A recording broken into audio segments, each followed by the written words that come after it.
varlığımız, yokluğumuz hak içindir. Başka da meziyetimiz yoktur. Bende sığar iki cihan. Ben bu cihana sığmazam. Yersiz yurtsuz cevher benim. Hiçbir mekana sığmazam.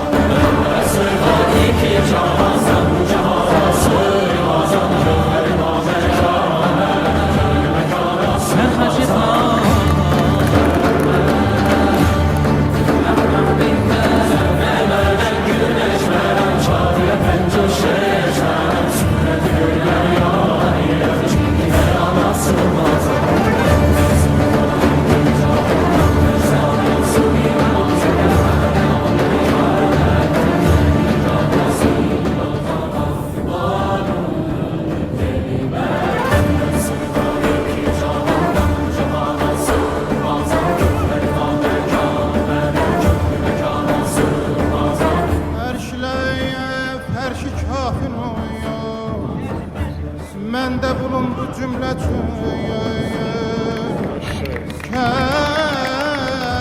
sözünü və yapsam o yol şərhi beyana sığmaz.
Ağzın içinden. Çık kabağa. Pas ver. Aysel kaç. Ağzın içinden. Eşkil gel gel. Dayanmayın. Ağzın içinden. Çık. Ağla eşkil. Arda sakla. Pas ver.